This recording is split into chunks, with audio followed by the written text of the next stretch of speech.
Kata baginda Rasul, fa inna salatakum tu'raduna alayya. Ketika masih hidup Rasulullah mengatakan itu.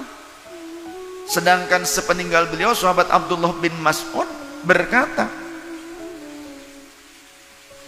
la'alla dzalika yu'radu alaihi. Semoga saja sholawat kalian disampaikan, dihaturkan kepada Rasul, diperlihatkan, diberitahukan kepada Rasul. Karena ada ungkapan Rasul ketika masih hidup, fa inna sholatakum tu'raduna alayya. Karena sholawat kalian itu akan dihaturkan kepadaku, diperlihatkan kepadaku. Sampai-sampai ada sahabat yang bertanya, kaifa tu'radu sholatuna ilaika Rasulullah fa anta qad aramta au balita. Bagaimana mungkin ya Rasulullah sholawat kami akan disampaikan kepada engkau ketika engkau sudah wafat, ketika engkau sudah hancur di tanah kelak. Kalau sekarang mungkin engkau tahu, tapi ketika engkau sudah wafat bagaimana ya Rasul? Bagaimana mungkin akan disampaikan kepada engkau? Bagaimana mungkin engkau tahu sholawat kami?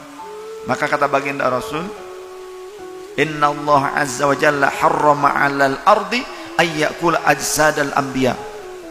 Sesungguhnya Allah azza wa jalla mengharamkan bumi, mengharamkan tanah untuk memakan jasad para nabi. Sehingga kata baginda Rasul, di mana kalian mengucapkan salam kepadaku dimanapun kalian berada, tiada lain kecuali Allah akan mengembalikan ruhku seketika ke dalam jasadku, hatta aruddas salama ilaikum, sehingga aku mampu menjawab salam untuk kalian dimanapun kalian berada, entah di dekatku ataupun dari kejauhan. Maka ucapkan salam yang terbaik dengan penuh penghayatan, dengan penuh cinta kepada Rasul, dengan penuh kerinduan kepada Rasul. Begitu pula dengan sholawat kepadanya. Jangan sangka baginda Rasul tidak tahu dirimu. Sesungguhnya beliau tahu siapa diri kita dan juga orang tua kita. Karena malaikat ketika menyetorkan sholawat kita kepada baginda Rasul, malaikat akan menyebutkan nama kita dan leluhur kita, orang tua kita, Fulan bin Fulan bin Fulan. Akan dikatakan demikian. Bagaimana mungkin kita tidak bahagia jika nama orang tua kita disebut ketika kita bersolawat kepada Rasul, disebut oleh malaikat yang menyetorkan solawat kita kepada Rasulullah, menyebut nama ayah dan bunda kita, kakek dan nenek kita, disebut di hadapan baginda Rasul. Apa tidak bangga mereka? Apakah kita tidak berbahagia nama orang tua kita disampaikan juga kepada Rasul selain nama kita yang bersolawat salam kepadanya? Lantas bagaimana mungkin sikap orang yang berbahagia diketahui haturannya oleh Rasulullah, diketahui hadiahnya untuk Rasulullah, diketahui oleh baginda Rasul? Mana mungkin orang yang berbahagia sikapnya nyeleneh, sikapnya tidak benar-benar menghaturkan yang terbaik dengan penuh cinta ketika bersolawat dan salam kepada Rasulullah? Dan bagaimana mungkin orang yang mengaku cinta kepada Rasulullah tidak senang, tidak bahagia, tidak bangga untuk duduk di majelis solawat kepada Rasulullah SAW yang dilantunkan solawat dan salam rindu yang terindah penuh cinta kepada Rasul? Siapa yang tidak bangga duduk di majelis solawat, di majelis yang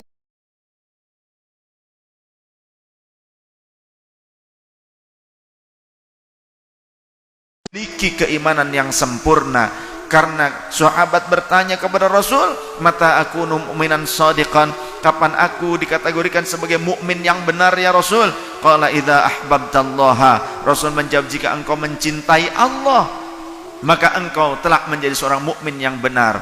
Ya, karena tidak mungkin orang itu menjadi seorang mukmin. Mukmin itu bukanlah hanya muslim.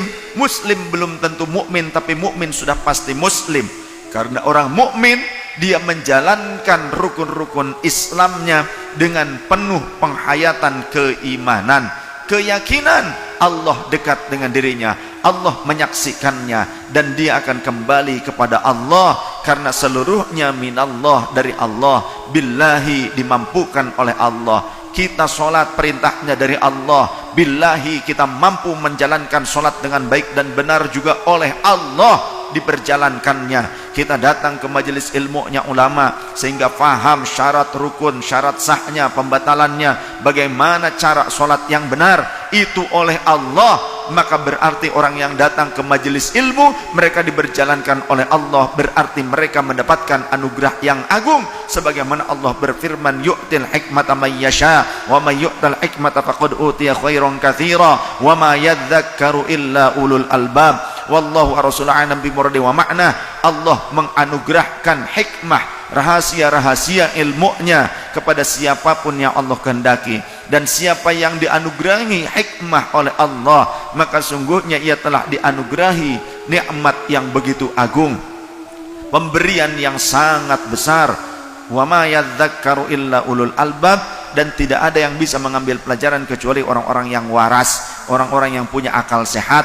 Kalau orang nggak punya akal sehat, malas, enggan, berat rasanya untuk belajar, mencari ilmu tentang Allah dan Rasulnya, tentang kewajiban dirinya, tentang kebaikan dan keburukan, kebaikan yang harus dia lakukan, keburukan yang harus dia hindari.